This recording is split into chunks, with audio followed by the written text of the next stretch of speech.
तो क्या आपके पेरेंट्स भी आपको जिम जाने से रोकते हैं ना, आपको जिम जाने नहीं देते हैं? इफ़ आप घर भी वर्कआउट करना चाहो तो घर भी वर्कआउट करने के लिए किसी भी तरीके के इक्विपमेंट वगैरह, डंबल वगैरह नहीं दुआते हैं। और मैं 5 एक्सरसाइज बताने वाला हूँ जो आप इजीली घर पे कर सकते हैं विदाउट एनी इक्विपमेंट। एंड बहुत ही ज़्यादा सिंपल एक्सरसाइज होने वाले हैं, कोई भी बहुत ज़्यादा कॉम्प्लेक्स एक्सरसाइज नहीं होगी, इसमें आपको कोई भी तरीके की इक्विपमेंट वगैरह नहीं लगेगी।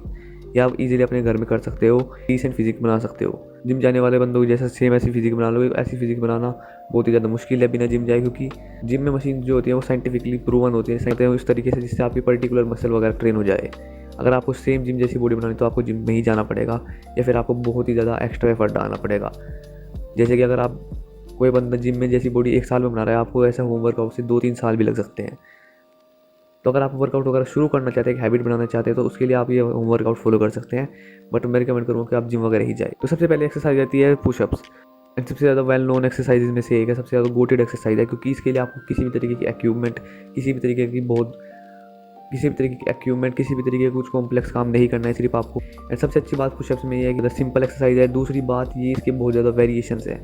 अगर आप खाली ट्राइसेप्स टारगेट करना चाहते हो तो इसलिए उसके लिए आप डायमंड पुशअप कर सकते हो। अगर आप ज़्यादातर चेस्ट वगैरह टारगेट करना चाहते हो तो उसके लिए आप इंक्लाइन या डिक्लाइन पुशअप भी कर सकते हो। एंड मैं रिकमेंड करूँगा शुरुआत के लिए आप 2-3 सेट लगाएं, वो भी फेलियर तक, जिससे आपकी अच्छी खासी स्ट्रेंथ बन जाएगी।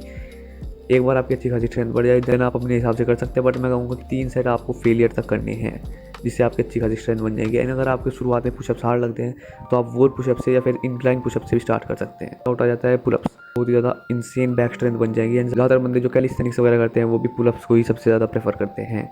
दीवार वगैरह से लटक के करनी पड़ेगी, क्योंकि अगर आपके पास पुलअप बार वगैरह है तो बहुत अच्छी बात है। इफ़ आपके पास पुलअप बार वगैरह नहीं है, आपके पेरेंट्स वगैरह नहीं दुआते, मैं रिकमेंड करूँगा कि आपको कोशिश करनी चाहिए थोड़े बहुत पैसे जोड़ जाड़ कर, थोड़े बहुत पैसे सेव कर आपको 300-400-500 रुपये का ठीक ठाक सा पुलअप बार मिल जाएगा। बट अगर आपके पास नहीं है तो आप किसी भी दीवार वगैरह या गेट वगैरह के सारे भी पुशअप मार सकते हो। पुशअप भी आपको मैक्स तक मारने हैं, फेलियर तक मारने हैं, वो भी 2 से 3 सेट। शुरुआत में डेफिनेटली आप पे नहीं लगेंगे, तो सबसे पहले आपको स्टार्ट करना है हैंग से, उससे आपकी अच्छी खासी एक हैंगिंग स्ट्रेंथ बन जाएगी। एंड देन आपको नेगेटिव पुलअप्स मारने हैं, जिसमें आप किसी चीज़ के भी सहारे से ऊपर जाओगे या स्लोली नीचे आओगे। इससे आपके 2-3 हफ्ते में एक इनफ स्ट्रेंथ बन जाएगी और आप अपना पहला पुलअप मार सकते हो। नेक्स्ट जाती है स्क्वाट। सिर्फ आपको थोड़ी सी जगह चाहिए, वहीं पर आप स्क्वाट्स मार सकते हो।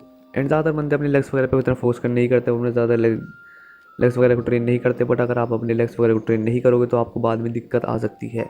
आपकी अपर बॉडी बहुत ज़्यादा बड़ी हो जाएगी एंड आपके लेग्स बहुत ज़्यादा छोटे रह जाएंगे उन्हें संभालने के लिए, तो आपको ट्रेन करनी चाहिए। मैं कहूँगा कि स्क्वाट्स भी आपको टिल फेलियर तक 2 या 3 सेट मारने हैं। वेट वगैरह ऐड कर सकते हो आप अपने बैग वगैरह में कुछ डाल के, उसमें आप उसे टंगा कर उसे कुछ स्क्वाट्स वगैरह कर सकते हो, तो और भी ज़्यादा अच्छा है। उसमें आप फिर थोड़े से 20-30 स्क्वाट्स मार सकते हो अगर आप फेलियर तक नहीं जाना चाहते। देन चौथा वर्कआउट हो जाता है डिप्स में देखो आपको एक पुलअप वगैरह की नीडेड होगी, या फिर आप 2 चेयर वगैरह भी लगा सकते हो।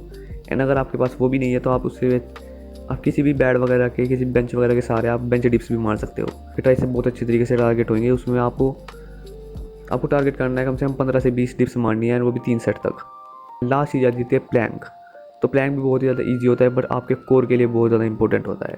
अगर आप अपनी कोर स्ट्रेंथ पे फोकस नहीं करोगे तो आपकी इंड्योरेंस वगैरह नहीं बढ़ पाएगी। तो इसलिए आपको कोर स्ट्रेंथ के लिए आपको प्लैंक करना है कम से कम 30 से 60 सेकंड तक आपको प्लैंक करना है, वो भी 3 सेट तक।